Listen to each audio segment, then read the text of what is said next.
Hi, and welcome back to Focal Point AFR Talk.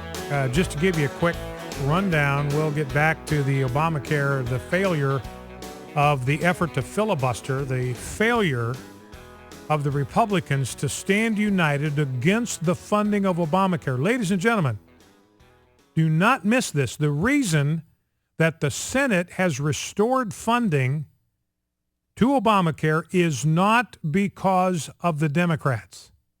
The reason that funding for Obamacare has been restored by the Senate is entirely, 100% the fault of Republican senators. Now, here are some of the senators that voted to defund Obamacare. They voted against cloture because they understood that a vote for cloture was a vote for Obamacare. Senator Vitter from Louisiana, one of the good guys. Rand Paul from Kentucky, one of the good guys.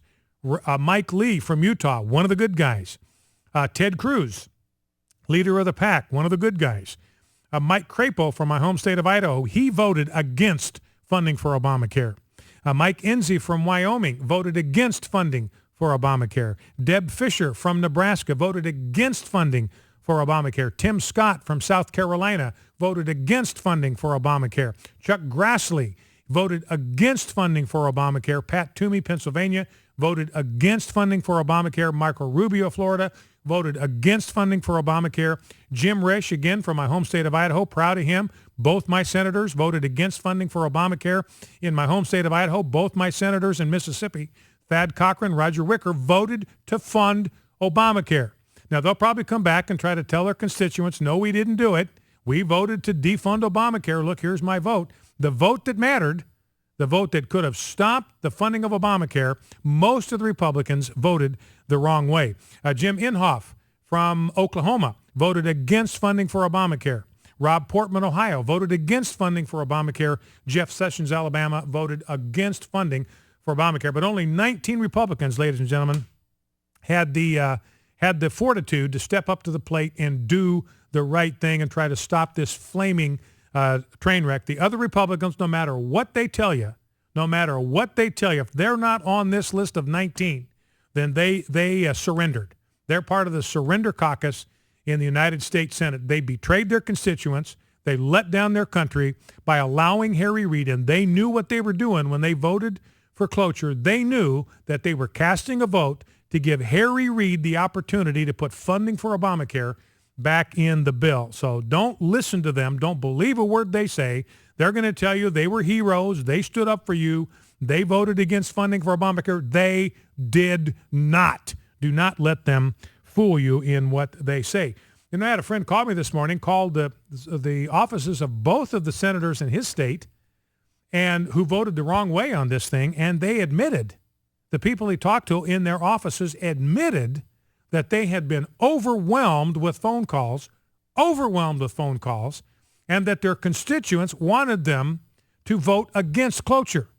Their constituents overwhelmingly urged them to vote against cloture. Don't cast a vote that gives Harry Reid the chance to restore funding for Obamacare. And they both voted to give Harry Reid the opportunity to restore funding for Obamacare. They are governing. These are Republican senators who are governing against the known will of their constituents. Trust me, they have heard from their constituents.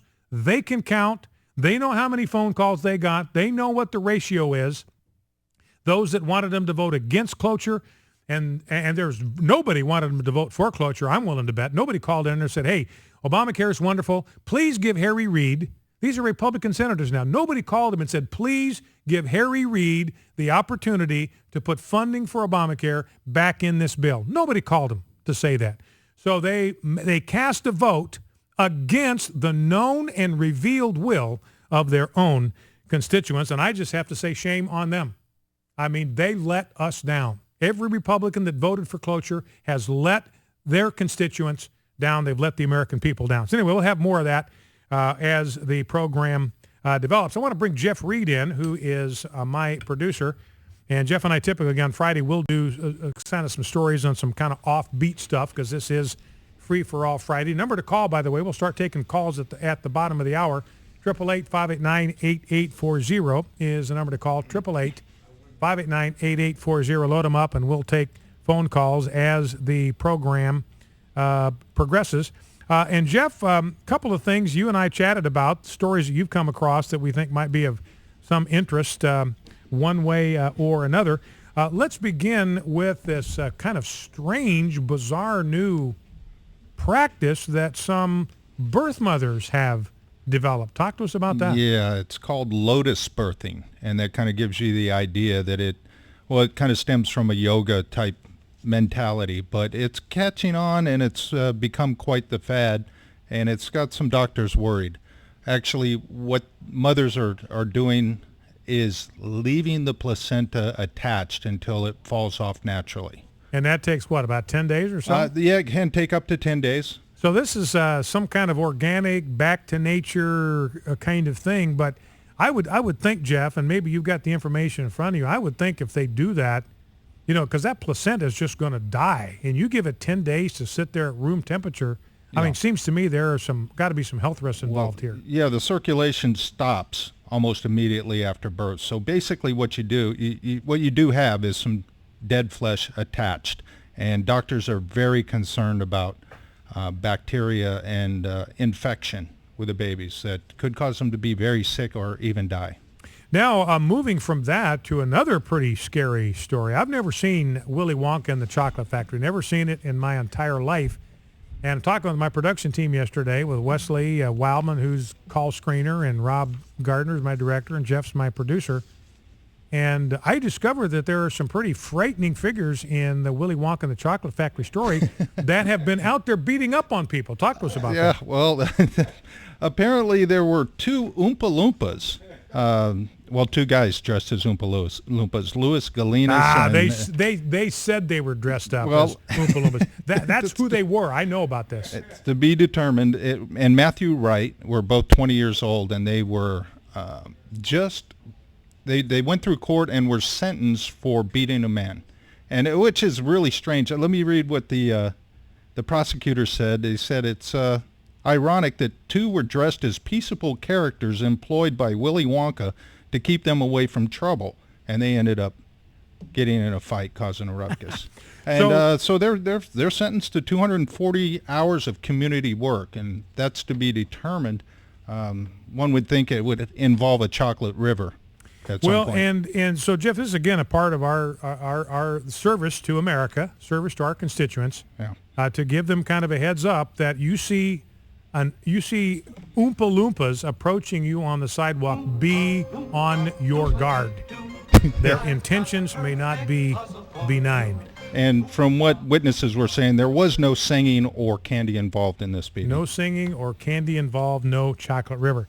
Now, one last thing. You came across a kind of a touching story to me, and apparently this thing has gone viral. This week was the See You at the Pole rally, where there's a day designated for students to gather around the flagpole in front of their school, pray for their school, pray for our country, just like Ted Cruz did last night.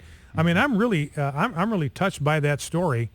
Ted Cruz last night joining a prayer vigil with just 20 other people to pray for the release of Saeed Abedini from captivity in Iran.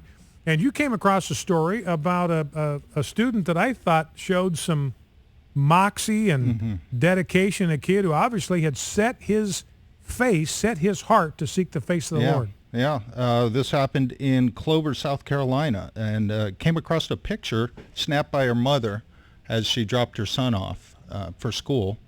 He was the only, you can see it up on the screen, and it'll be on our Facebook page, on the Focal Point Facebook page. If you're watching on TV, you can see it on the screen. If you don't, you might want to grab your computer, go to afr.net.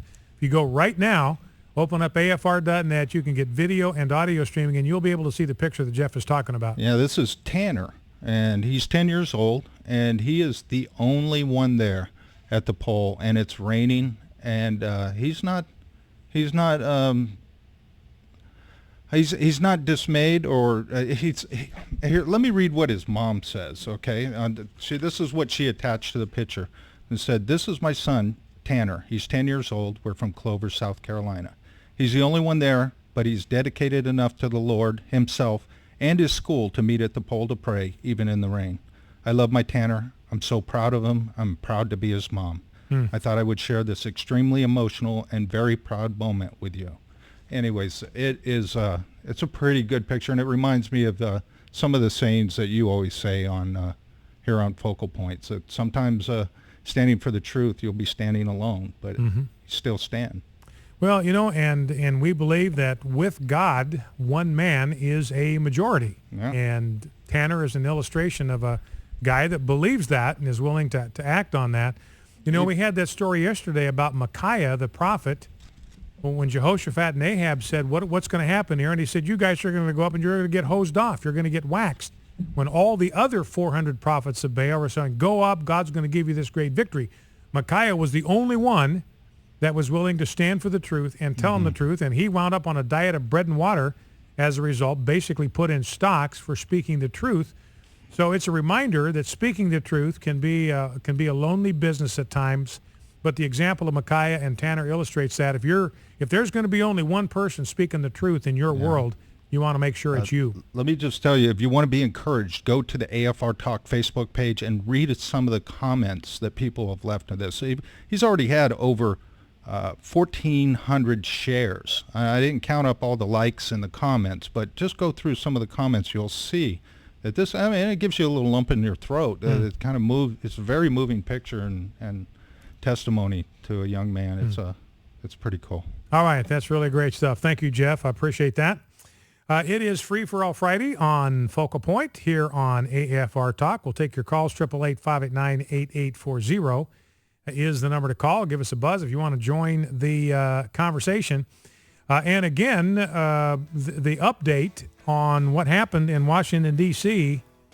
is that only 19 Republicans stood against Harry Reid and against Barack Obama to keep Harry Reid from getting the opportunity to put funding for Obamacare back in the government budget. Only 19 stood tall. Only 19 stood strong. The rest of those Republican senators, the Democrats are predictable. We know what they're going to do. So no shame on them. They never pretended to be anything other than what they are and never pretended to vote any other way. But you got Republican senators out there beating their chest how they're going to defund Obamacare. I'm with you. Obamacare is terrible. It's a train wreck. We got to stop it. I'm doing everything in my power to stop it. And they failed us, ladies and gentlemen, by voting to give Harry Reid the chance to fund Obamacare. Back in 2.